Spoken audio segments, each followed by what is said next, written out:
Welcome back to another episode of STEM in Stilettos. This is your host, Zofia Morales, and today we are going to discuss being grounded in purpose, one woman's journey from big tech to building AI for her rural community. Our guest today is Marie Doce, a product strategy and AI consultant with over 15 years of experience in the tech industry. She entered tech unconventionally, using her international relations degree and fluency in German to land a role at TripAdvisor, where she rose from content moderator to fraud investigator before discovering product management. Over the years, she held her product leadership roles at high-growth startups, most recently as a staff technical product manager at Jasper AI, where she helped scale the platform to serve 20% of the Fortune 500 and a few small businesses like myself. Oh, yeah. After moving back to her rural hometown in Humboldt, California, Marie founded Grounded AI, a consultancy helping local small businesses adopt practical, time-saving AI workflows, and she has just come to us off of a regional venture competition that she will tell us more about, which she participated in to be able to expand her mission of bringing AI to the communities that need it most. Welcome. I'm so happy to have you here with me today, Marie. Thank you, Sophia. So excited to be here today. So tell us a little bit about your path to where you are today. I would imagine when you told your parents what you were majoring in, they probably went, oh, she's going to end up living in our basement. Yeah, it was definitely not a planned career in tech. And like you mentioned, I ended up working at TripAdvisor. It was the summer before my senior year. I got work through a contracted agency. They saw I was fluent in German. They needed folks to read through German language reviews on the site. TripAdvisor in 2010 was not a TripAdvisor as it is today. It was still a fastly growing company. And tech jobs also weren't known as they are today. So the industry was different. My mom had actually heard of TripAdvisor. She'd used it a lot. Folks in her demographic heavily used it to research restaurants before going on trips and that sort of thing.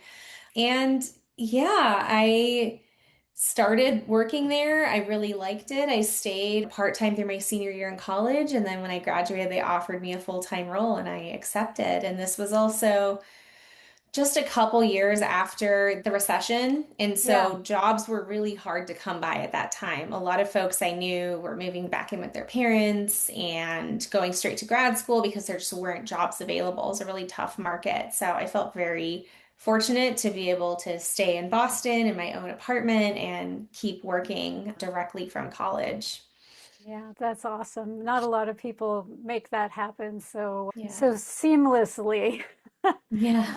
I know that first job hunt after college was a tough one for me. It is. And I've heard it's tough again today. So I think a lot of the things that we're seeing with recent grads, it's funny how cyclical these things can be. But there is still hope if you find your right niche as a recent grad today. Yeah, so how did you come across product management? Tell us a little Yeah. about that. Again, product management is now something people can specialize in when they're in college and undergrad and business programs.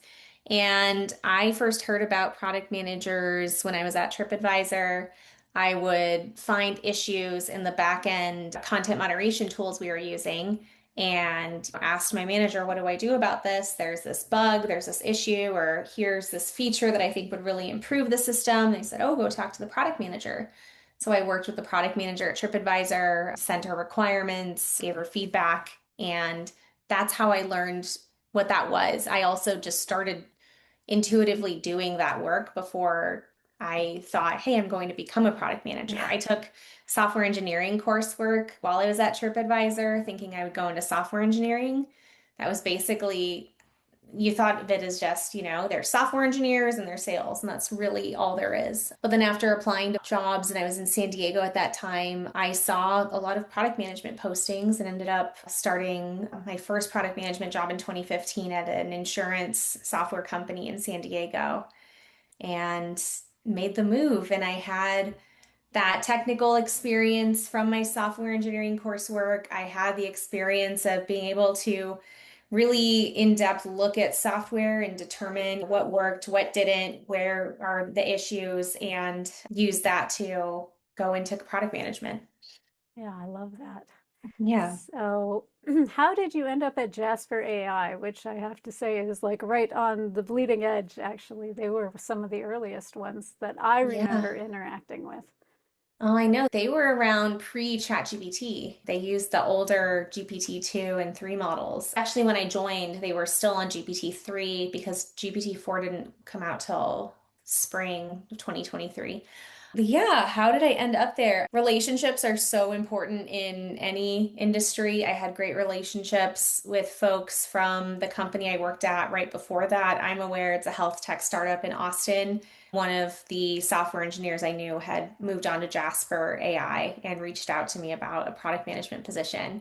And so it was actually a referral and came in and met the team. And I knew nothing about generative AI at that point, and it was all just very foreign to me, and signed the offer letter in November 2022, the day before ChatGPT launched. ChatGPT launched November 30th. And my start date was January 3rd, 2023. And so, in that span of time, things really took off. And it was a very exciting and one of the most chaotic, fast paced times in my career. We were all in the same place. The really nice thing about it is that we were all kind of at ground level as far as our understanding of generative AI. Now we just call it AI, but back then it was Gen AI. And we all got to learn together and help each other. And I was the first product manager for the AI team at Jasper, helping determine what the ML engineers should be researching and working on, and what types of use cases for marketers should we be fine tuning and testing out. So it was a really, really fantastic experience. I learned so much and really grateful for the time I was there. Yeah, I'm sure it was just an incredible experience. So, you've gone through all of this. You're at this amazing place with Jasper AI. What brought you back to California and into creating your own AI? Yeah, good question. It really came back to my children and wanting to raise my children in the community that I grew up in. I have a 16-month-old. He was just 5 months old at the time we Oh, moved, and congratulations. thanks, and a 2-year-old. I hope you don't hear my 16-month-old on the other side of the door, but if you do, That's yeah. what's up. He's gotten to the age where he now knows, oh, mom's in this room doing work, and I'm just gonna bang on the door and hope she Until she comes and opens. opens it Yeah. for me. Yeah. And then my daughter is almost 3, and I was living in Austin at the time, and just so many things. One is just so hot there, and I love the climate up here. My poor daughter would just get these heat rashes just from standing Oh, outside in the yeah. summer. I just wanted them to have a childhood where we could be outside in nature, surrounded by redwoods, going to events during the summer. And there's a lot of events here, just markets, farmers markets, and festivals. And it's just a really fun and laid back place to be. I also miss the ocean. So that's the Yeah, main and reason now I you're moved. within a reasonable drive of the ocean. I know it's just 15 minutes, and it's so beautiful. So that was the reason I moved back. And I thought when I moved back, I would have to find remote work. I didn't think I'd be able to build something in the tech space here. And I was just very surprised. Well, yeah, you come with these preconceived notions, but then you start to dig into it more deeply and discover, oh, well, look at this. Yeah. So tell us a little bit about how your idea arrived to you. Yeah. I've worked with a lot of startup founders, and the best ones I've worked with had this true moment of inspiration, experiencing a pain point or something that just a problem that they saw no one was solving. And I hadn't had that moment until last summer, and I'm so grateful I did. But yeah, upon moving back home, I had 15 years of tech experience at that point. I'd lived in Austin, San Diego, Boston, all cities. And I left my hometown in 2007, kind of pre we had MySpace when I left. Yeah, There wasn't exactly. even Facebook yet. I think smartphones weren't out when I left. And so in that span of time, moving back, it was interesting because things that I took for granted in cities, things like food delivery apps, Uber Amazon, Eats. Yeah. yeah, transportation apps, just the details that you see on Google listing pages about businesses. The hours are going to be correct, just things like that, and consistent Wi-Fi, consistent cell reception. None of those were happening here. You I can't mean, expect that. Yeah. just very limited. And it was more just the day-to-day pain points of how do I get here? And I'm so used to pulling up Google Maps, and Google Maps would be wrong half the time. It Yeah. would just take you down the wrong road or take you on something that took twice as long because Google Maps relies on user data and there just aren't as many users here. Yeah, So, exactly. so things like that I noticed, and that's all well and fine. Food delivery, transportation, those are kind of trite. But when I thought about AI and how fast things are moving, how much has changed, not in 18 years, the span of time I was gone, but in just 2 to 3 years, I got concerned. I felt people say up here, we're 10 years behind, we're 20 years behind. And I just saw that happening on an exponential scale potentially and thought about what would happen to small businesses here if they didn't have that AI literacy, just general understanding of the tools or ability to implement AI tools in a way that really helped them. And I thought if you're an accounting firm in Humboldt and you're not using AI tools and you're an accounting firm in the Bay Area and you know that they're going to be the early Of adopters in course. Yeah. Silicon Valley, I just thought just we'd be at an even greater disadvantage. And I didn't want to see that happen. And so that was really the inspiration behind Grounded AI. I love it. I love it. Yeah. We are coming up on our first break, and I like to give a little bit of homework to the listeners as we go over the break. What would you suggest is a thought exercise that the listeners can do around your journey to this point and what they can kind of take away from their own lives reflecting on it? Yeah, I love that. I would say the best and strongest parts about you are also things that no one else has, or just very unique parts of you, whether it's an aspect of your personality, an aspect of your experience, a hobby, or an interest. Just think on what is that thing that I don't necessarily think of as work related, but could be kind of an unexpected differentiator in my career. Yeah, I love that. So spend a little time doing a personal inventory on what you're about, not just what you've done career-wise, but the things that interest you, the things that come naturally to you, the things that people are like, oh, it's so amazing that you did this. And you're like, ah, shucks, I just do that all the time. That's your Yeah. genius right there. If it's something that people compliment you on, you're like, oh, it's like falling off a log.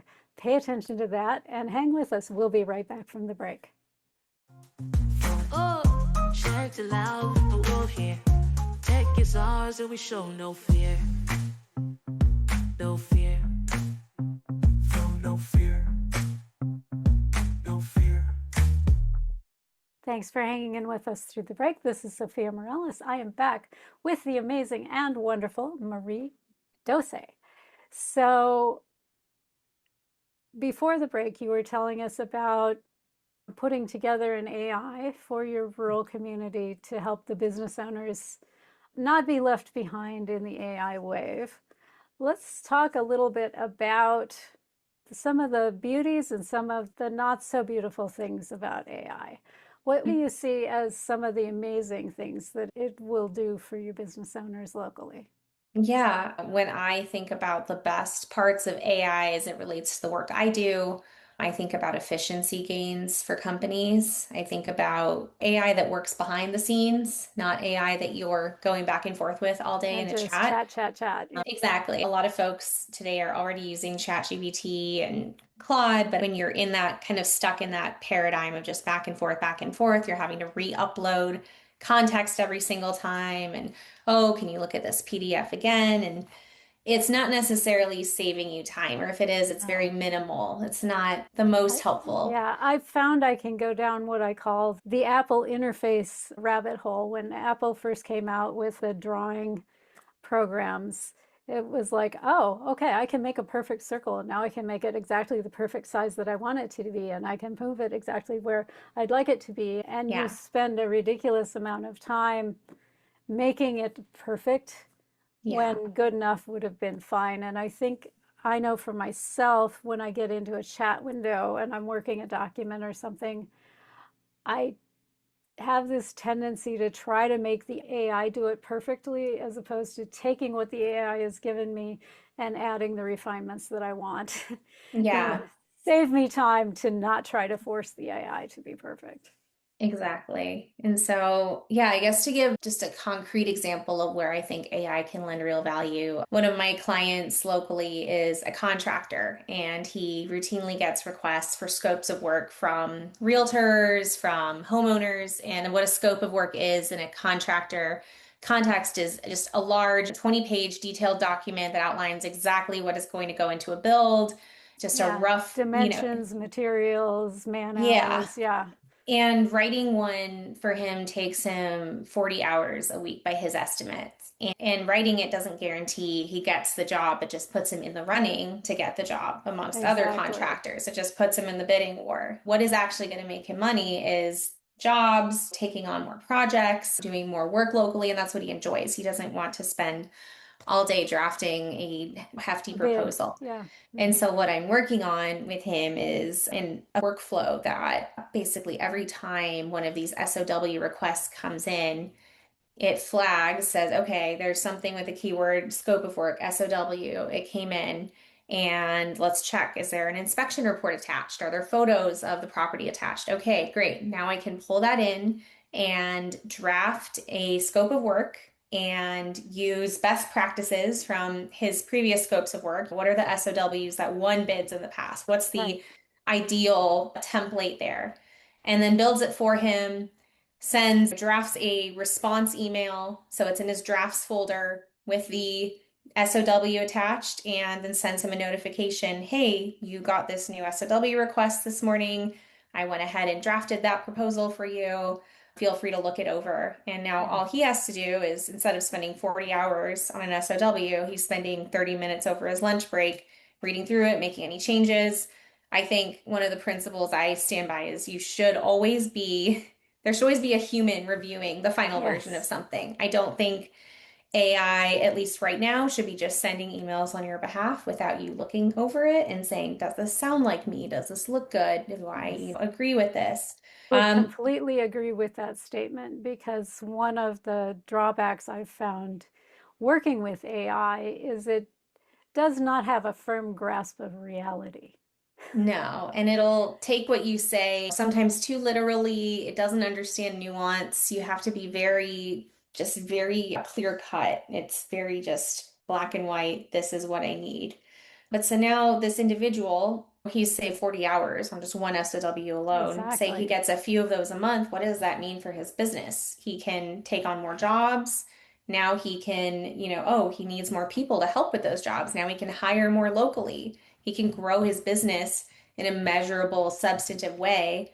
That means Yeah. our And he's economy no is improved. longer the bottleneck for that work coming Exactly. in. Yeah. Yeah, that's such a big part of it is removing a single person bottleneck from a very time intensive but not gratifying task. And we all have those in our day to day. Sometimes it's just checking my email and looking at my calendar and figuring out where can I block off time to get tasks 1, 2, 3 on my to-do list done. That's also something AI can help with. And it's not ChatGPT or Claude or a chatbot, but tools like Claude Code and Codex that sit on your desktop can Yeah. integrate with your email client, with your calendar, and you can set an automated task. So every day it'll go in, check your calendar, look at what you have for the day, send you an agenda, send you any suggestions on, here, I see in your Apple Notes to-do list, you have these high priority items. Why don't you use this 1:30 to 3 block to get this done? And it'll give Yeah. you suggestions the way a personal assistant or a chief of staff would. So that's another just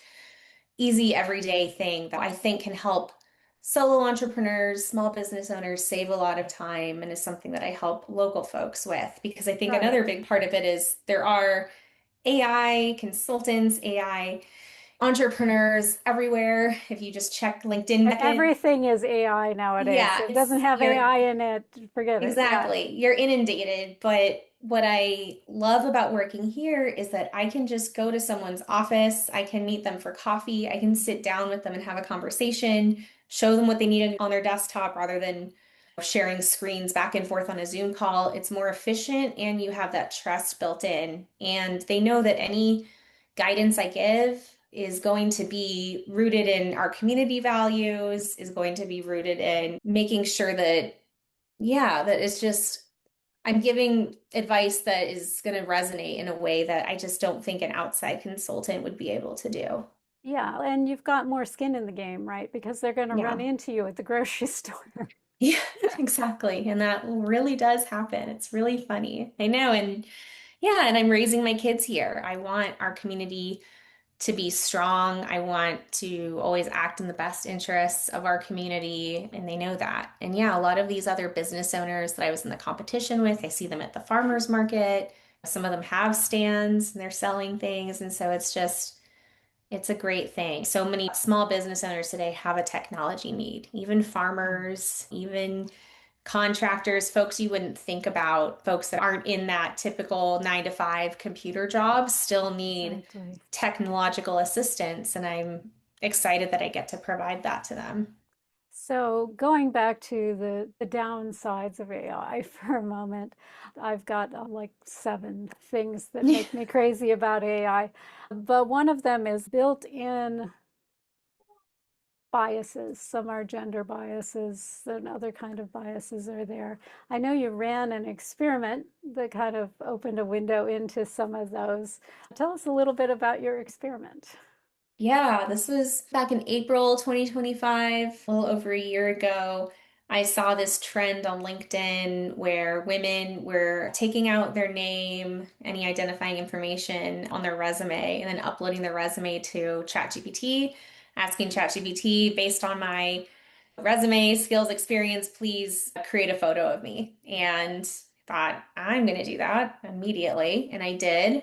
And it generated a stock image looking photo of a white guy with, actually, the funny part is he also had light skin, dark hair, and glasses, but he was a guy.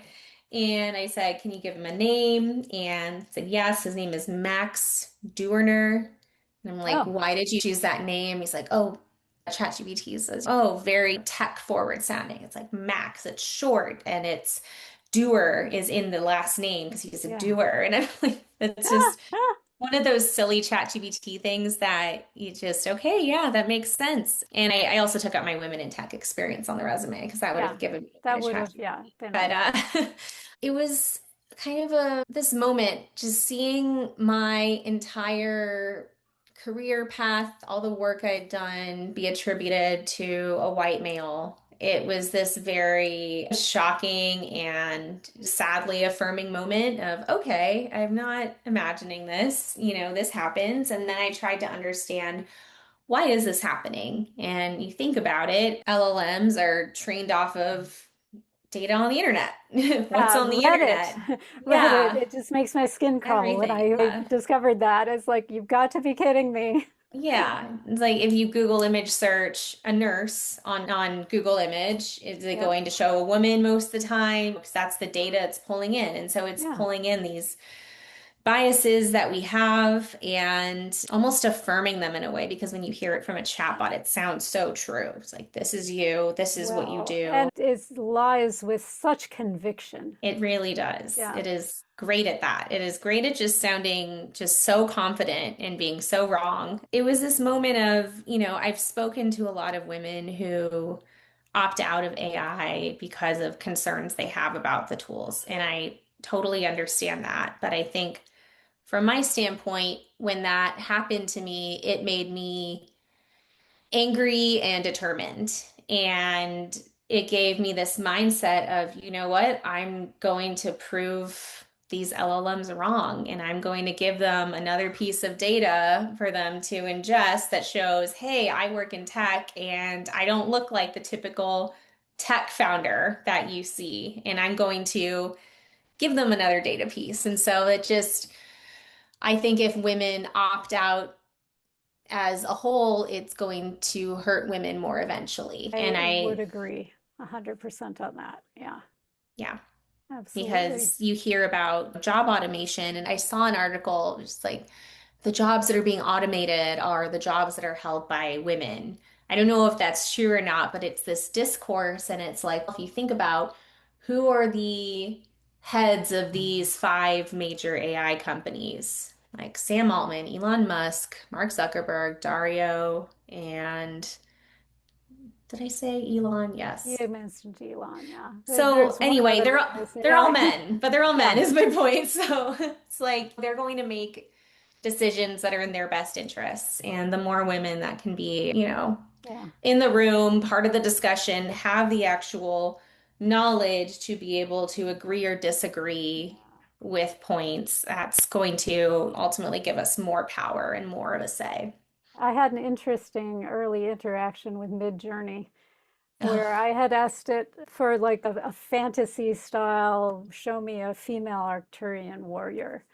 And it comes with like four different variations, and her female parts are all hanging out on glorious I display. was, I knew you were going And to say that before. I was like, and oh no, of yes, here it course. comes, Yeah. right? I selected one that I kind of liked and said that I like this. Let's do a variation on this where her breasts are discreetly covered.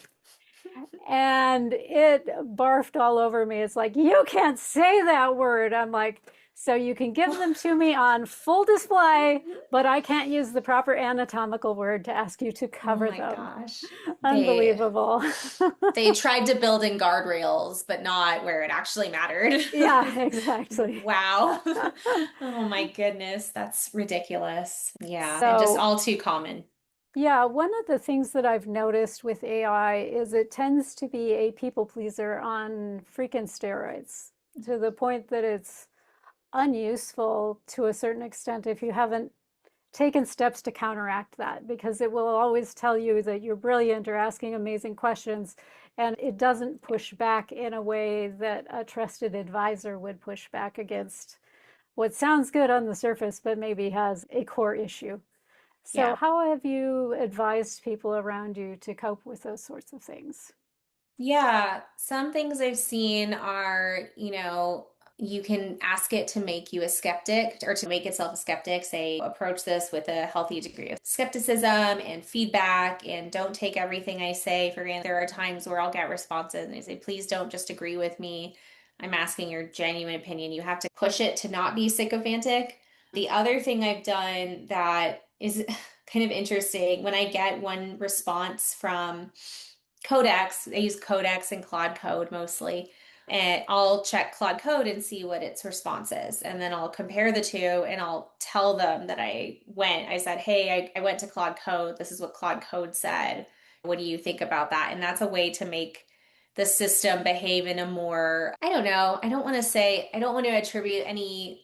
Personality. Yeah, but it makes the system more critical in a way, I think, where it'll say, oh, well, I don't agree with that, and here's why. It makes it kind of expand on its kind of previous assumptions, and sometimes it can also be changed. One time, Codex said, actually, Claude Code is right, and here's why. And so I would say not just relying on one individual system can help if you're going through something that's a little more complex. Yeah. I also found it was extremely helpful on the accuracy front, the don't lie to me front, Mhm. to let AI know that bad information, uncertain information presented in a certain manner is a failure. And It's the good. successful response is we know this is what we don't know. This is where we're making an assumption. Unsure is an acceptable and desirable response. That's And that great. made such a difference. Wow. Yeah. No, you should save that prompt somewhere. That sounds really, yeah, good. Yeah, because I think, yeah, going back to the specificity, the more detailed specifics you give it, the better responses you'll get. Yeah, up to a point. I've found there's like a point of diminishing returns where it forgets some of the earlier stuff if it becomes too long. So Oh, periodically, I ask it to kind of sort through and rewrite what's required to hmm. kind of keep it as compact as I can. Are The you other, using the same threads for a while? I have a bad habit of using threads longer than perhaps I ought to. Yeah. But even once you've loaded like background material and the instructions and all of these kinds of things into a thread, it's like you start too long. That's why there Yeah. are so many. So you have skills and you have routines and Claude Code and Codex. Basically, those are just sets of instructions that it can pull from every time. So if there's a certain way you format your social media posts, for example, it's how I use it. It'll pull that in without having to retain context from higher up in a thread. Second thing that I did last week, it's this concept called an open brain. This like AI person named Nate B. Jones. He's great. He posted about it and I went through the tutorial. Basically, what it is this underlying database layer that allows different AI systems to share context between each other. Oh, So nice. if I have something very complicated, very detailed that I need saved, I can just say to Codex, hey, save that as a new thought in my open brain. I can go to Claude Code and say, hey, can you pull up this? And it will pull it up. And if I'm reaching my token limit with Codex, then I can just go switch over to Claude Code and restart again. And that helps you save money too, because I'm not paying $200 a month for these tools. It's like if Yeah, I want that's to pay, nice. yeah, I want to pay $20 a month, which I do for each platform. And so what I do is kind of switch in between the two. But open brain, like that underlying layer, is what makes it possible. And then you start fresh in a new thread, but it already has the context. So it's not reaching the limit. Exactly. I love that. I love that. So we are on our second break already. In fact, we Oh, kind of wow. blew past it. This is amazing information. I'm going to rewind this to get the names of all that. Yeah, I'll send you that article. That'd be beautiful. Let's think a little bit about our business, our work process. Where is that mind-numbing, soul-sucking stuff that you have to do as part of your business, where it would be helpful to have a reliable assistant who can put a bunch of stuff together and tee that up for you in a way that's less painful. That's really a great place to start when you're like, I want to bring more AI into my world. What's needed to make that happen? Keeping in mind that AI is really bad at math and capture a little bit of that over the break and hang with us. We'll be right back. Oh, checked it out, the wolf here. Tech is ours and we show no fear. No fear. Oh, no fear. No fear. Thanks for hanging in with us through the break. This is Zofia Morales. I'm back with the amazing and wonderful Marie Doce. And at the top of the episode, I had mentioned that you had participated in a competition. So tell us a little bit about the competition and how that went. Yeah, thank you. So it was a regional competition called the Startup Humboldt competition. It was their first year. They had $200,000 in funds total that were distributed amongst the winners. And I think they had over 100 applicants. 24 semifinalists were selected. 10 finalists were selected out of that group. I was one of the finalists and then one of the winners. And I won Yay! $10,000 for Grounded AI. Nice. I love that. And Yeah. speaking of money in for the startup, I think most of my listeners at this point are probably familiar with the fact that while women are 50% of the founders out there, we get maybe 2% or 4%, depending on whose study you're looking at, of the angel and VC money that's out there. So tell us a little bit about how your venture capital situation has been. How have you experienced the funding environment? You know, Yeah.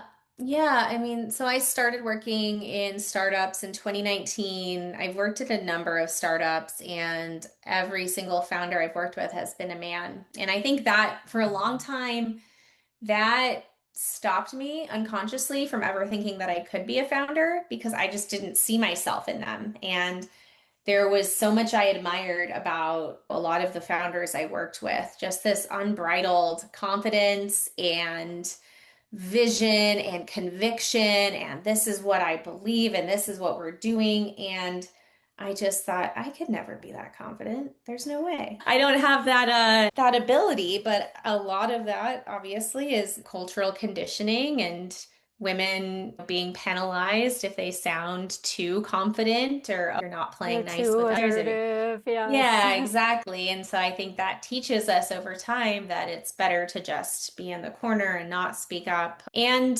it took me till age 36 to realize that that's not inherently my personality. And I have a lot of convictions and I can be quieter and I can still be polite and I can still retain my values and be a founder. And a founder does not have to look like that male founder stereotype. There are other ways that founders can look. But yeah, like you said, the venture funding situation is still what it is and very abysmal, very low. And I think how I've navigated that personally is just finding other women who are doing things that I admire, who are further ahead in their career, who have something that inspires me, something that I could learn from them, and not being afraid to just reach out to those women. And I've asked a lot of questions and I've learned a lot and gotten a lot of guidance from some really incredible women who are also in the AI space or in the venture funding space. And leaning on the men who are allies and who want to support as well is very important. And so I've found that strong network of advisors and VC folks who I trust and who have great feedback for me and who deliver it in just the most actionable, wonderful way and who believe in my vision for Grounded AI. I think any founder that can get that kind of backing and that, whether official or unofficial advising from folks who have been there, done that, and who have values that align with your own, that's how you feel stronger and less alone in an industry that is still very heavily weighted towards male founders. Yeah, absolutely. And I love that in recent years there have been female-focused venture firms starting to come together Yeah. to support women who are out there doing the thing, who have, Yeah. whether it's AI or femtech or whatever it is as their focus, there Yeah. are more places now to go and get support, like real concrete money through the door support There when you is. have your ducks in a row. And I think that's an amazing thing to go look for. I'm not saying Yeah. ignore the traditional venture firms, absolutely put your hat in the ring there. Yeah. But it does not hurt for women to support women. And in fact, a lot of It does. times that's how you get it done. If you look at the first female Mhm. millionaire in the US, she didn't get it from the traditional channels. She Yeah. got it from other women. Yeah. I spoke to one of those women late last year, a woman who has her own VC firm for women, and she's amazing. She's one of the many women I admire who's just so incredible. Anyway, and I talked to her last year and was looking for her advice. And that's the other thing is don't be afraid to be vulnerable and ask for advice and take that advice because it's going to be what you need to hear in that moment. I was trying to figure out how to find product market fit with my services last fall. This is before I officially started Grounded AI. And I'd had probably 30 different sales calls with founders and hadn't actually closed anyone because I was giving away all of my advice for free to Yes. founders who were too early on. And I said to her, I said, well, I think it's good experience for me to figure out how to give that advice and what people are looking for. And she was like, no, no, no. She's like, no, you need to stop. You have 15 years of experience. You do not need more experience. I mean, like, yes, you need experience, but you don't need to be giving away your services for free. You Right. need to stop do that. And as women, I think especially we struggle with that. It's Yeah. like we should just be grateful for anything that comes our way and we should just take it and oh my gosh, someone wants to work with us. But I think something I learned from getting that very direct feedback that I need to hear was that, you know what, I don't need to give away my services for free. Yeah, exactly. And even though you can look back at that and go, oh, 30 burned phone calls and all the time, you do walk away with it with good experience, though. You do walk away with Yeah. it with information on what your customers need and more importantly, who your customer is not. Yeah, and I learned how much value I could provide because I think prior to starting my solo work, I was working in companies and I was one product manager amongst a team of product managers and other engineers and design folks, and that was really all I knew.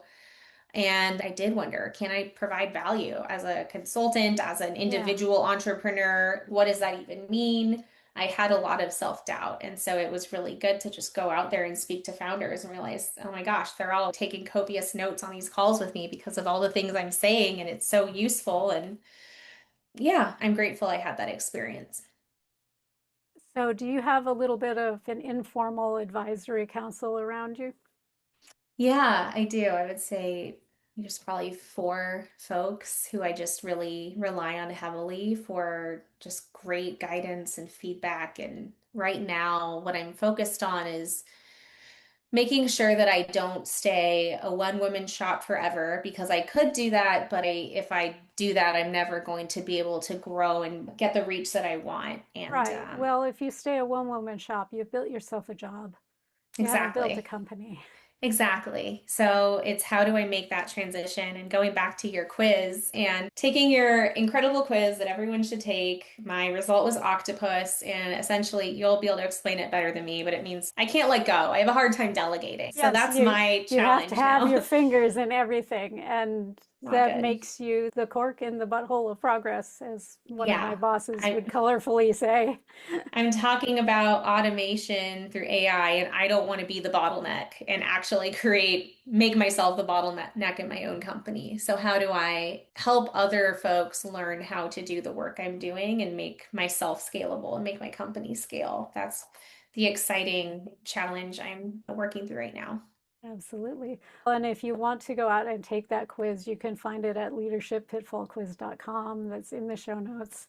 And I think you've got your own training wheels already for starting to let go of things, in that you're building your own AI. You can build your own Yeah. little AI assistants, which I think is training wheels for actually bringing in additional people in some ways too. Yeah, absolutely. Yeah, I'm used to giving AI feedback on what's working and not working with an output. So that part's good. I've gotten my social media posts, my newsletter, all looking really good because I've given it that level of specificity. So, Yeah, absolutely. So tell us a little bit about your newsletter. I understand if people want to reach out to you through your social yes. media, which is in the description, they can get in on that. So tell us what it is about. Yeah, I just started it last week actually. It's on my website that I assume will be in the comments, but I'll also work on posting it on LinkedIn. But essentially, something that happened 3 years ago when I was at Jasper, I noticed everyone was just constantly inundated with news of AI and changes. That hasn't changed. If anything, it's grown in the past few It's gotten years. so much worse. And I wanted to just pull out one or two key stories that applied directly to local businesses or solo entrepreneurs and talk about those in a little more detail. And this is honestly something I did 3 years ago that I think is just as relevant now is not just the news story, but why does this matter? How does this apply to my day to day? Yeah. And then give a useful workflow that you can try, a useful prompt that I've been looking at. So I think I wanted to consolidate all of my knowledge into something that would be easy to just read through on a Friday. So. Yeah, exactly. As you're planning for Monday, here you go. Exactly. Yeah, here's the news that you need to pay attention to in the last week. I love that. How is the growth trajectory on Grounded AI? Are you at the point that you're bringing people in for as customers? Talk to us. Yeah, working through some deals right now. There's a few different potential customers in the pipeline, and then also looking to grow the team to hopefully two folks by the end of this year. So, Yay! yeah, yeah. And then just currently working through what my 12-month goals are going to look like as far as growth. But I want to be fairly aggressive because I don't want to stagnate. I want to make sure that we keep the momentum going and really Yeah. grow through the rest of this year. Yeah, and AI does not sleep. Exactly. It Yeah. just keeps on going. I don't care what you're doing. It keeps on Mm-hmm. changing and evolving. What would Yep. be your final words of wisdom to the listeners out there? I would say Just think of your differences and the things that make you truly you. Kind of going back to my earlier kind of question, as your competitive advantage, whether you're at a company, whether you're starting your own company. It's easy to look at the market and think, oh, the folks up here don't look like me, don't act like me, I don't fit in. But I think Yeah, I'm not neurotypical or whatever it is. exactly, Yeah, yeah, whatever it is, just really hone in on that and embrace it and think through how you can make that your career advantage. I love that. It's really solid advice. It it's simple, but I have to admit it's not always easy It's because not. so much of your genius just it's like water to a fish. The fish doesn't notice the water, it just is. Yeah. So I guess my words of advice would be if you're having trouble understanding what your genius is, you need to get some solid people around you in your private That counsel too. who Hmm. can hold up a mirror and say, it's this right here. It's so obvious to all of us. Yeah. Yeah. Don't use AI for that. Use a real Yeah, person. no, no. AI has no way to reality check. I No. tell AI, I've got this plan, blah, blah, blah, blah, blah, and it just assumes it's been flawlessly implemented. Hmm. Yeah, exactly. Thank you so much for joining us today. Thank you for having me. This was great. And thank you, dear listeners, for tuning in and spending this time with us. I hope you found it productive. I would love to hear from you what you thought of the show, where you'd like to see the show go. If you're watching this on YouTube, you can leave a comment below this video, or if you're on audio only, you can shoot an email to Zofia, Zofia, at steminstilettos.com, and I look forward to hearing from you. And until next week, go out, be bold, be beautiful, and be authentically you.